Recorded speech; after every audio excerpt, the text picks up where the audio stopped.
শপথ নিয়ে বাংলাদেশের ২৬তম প্রধান বিচারপতি জুবায়ের রহমান চৌধুরী সুপ্রিম কোর্টে তার কর্মস্থলে এসেছেন। সহকর্মী জাবেদ আক্তার আছেন সেখানে। বিস্তারিত জানতে সরাসরি যুক্ত হচ্ছি তার সঙ্গে। জাবেদ, নিশ্চয়ই আমাকে শুনতে পাচ্ছেন। জাবেদ, প্রধান বিচারপতি তো সেখানে আছেন এবং তার কর্মস্থলে এসেছেন। এ ব্যাপারে বিস্তারিত আমাদেরকে জানান যে কেমন পরিবেশ দেখছেন সেখানে।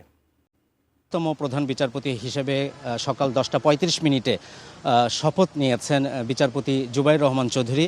তাকে শপথ বাক্য পাঠ করিয়েছেন রাষ্ট্রপতি মোহাম্মদ শাহাবুদ্দিন এবং সেই শপথ বাক্য পাঠ করানোর পরে সেখানে তিনি বেশ কিছুক্ষণ সেখানে অবস্থান করেছেন। এই অনুষ্ঠানে প্রধান উপদেষ্টা অধ্যাপক ডক্টর মোহাম্মদ ইউনূস তিনিও উপস্থিত ছিলেন এবং কিছুক্ষণ আগে আমি যেখানে আছি সুপ্রিম কোর্ট প্রাঙ্গণে, সেখানে আমরা দেখেছি যে হাইকোর্টের অন্যান্য যে বিচারপতিরা এবং আপিল বিভাগের যারা বিচারপতি আছেন তারাও এখানে এসেছিলেন।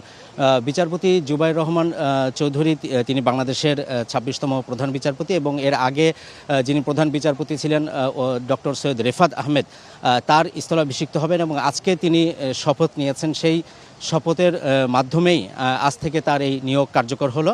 আমরা সুপ্রিম কোর্টের যে ওয়েবসাইট সেখানে দেখছি যে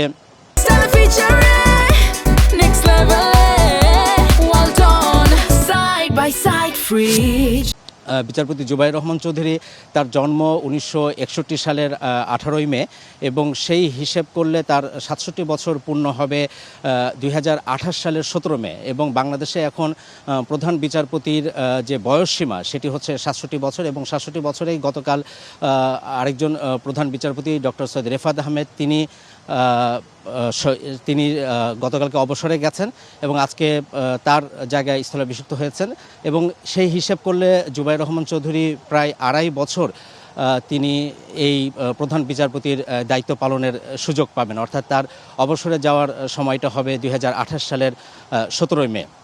উনি তার কর্মজীবন শুরু করেছিলেন 1985 সালে। জেলা জজ আদালতের আইনজীবী হিসেবে তালিকাভুক্ত হয়েছিলেন এবং পরবর্তীতে 1987 সালে তিনি হাইকোর্ট বিভাগে আইনজীবী হিসেবে তালিকাভুক্ত হন এবং 2003 সালের 27 আগস্ট তিনি হাইকোর্ট বিভাগের অতিরিক্ত বিচারপতি হিসেবে নিয়োগ পান এবং এর 2 বছর পরে অর্থাৎ 2005 সালে তার সেই নিয়োগ সেটি স্থায়ী হয়েছিল এবং শেখ হাসিনা সরকারের পতনের পর গত বছর 2024 সালের 13ই আগস্ট তিনি আপিল বিভাগের বিচারপতি হিসেবে শপথ নিয়েছেন এবং তারপর থেকেই তিনি আপিল বিভাগে দায়িত্ব পালন করছেন। এর মধ্যে প্রধান বিচারপতি বেশ কয়েকবার যখন দেশের বাইরে তিনি অবস্থান করেছেন, বিভিন্ন আন্তর্জাতিক যে সেমিনারগুলোতে গেছেন, তখন তিনি ভারপ্রাপ্ত প্রধান বিচারপতি হিসেবেও তিনি দায়িত্ব পালন করেছেন এবং তিনি খুব স্বল্পভাষী। তার গ্রামের বাড়ি বরিশালে এবং তিনি ঢাকা বিশ্ববিদ্যালয় থেকে পড়ালেখা করেছেন, ঢাকা বিশ্ববিদ্যালয় থেকে LLB করেছেন, LLM করেছেন।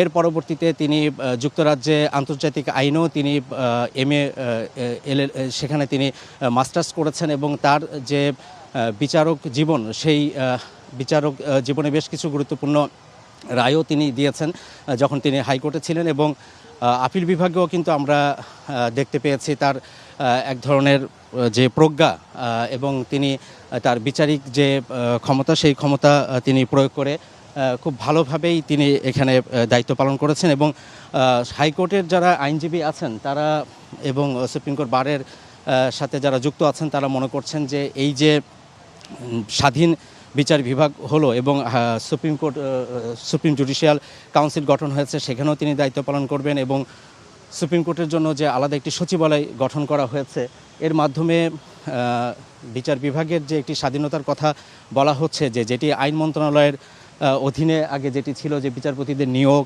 তাদের পদোন্নতি, তাদের বদলি, এই বিষয়গুলো আসলে সব কিছুই দেখভাল করতেন আইন মন্ত্রণালয় থেকে, এগুলো দেখাশোনা করা হতো, অর্থাৎ অধস্তন আদালতের যে নিয়ন্ত্রণ সেটি আসলে আইন মন্ত্রণালয়ের অধীনে ছিল এবং সেখানে এক ধরনের রাজনৈতিক যে প্রভাব, সেই প্রভাবটি কিন্তু আমরা দেখেছি এবং এখন যেটি তারা মনে করছেন যে এর মাধ্যমে উনি যে প্রধান বিচারপতি দায়িত্ব নিলেন এবং তার মাধ্যমে সত্যিকার অর্থেই সামনে তার নেতৃত্বে একটি স্বাধীন বিচার বিভাগ পাবে, এই প্রত্যাশাই কথাই জানিয়েছেন আইনজীবীরা।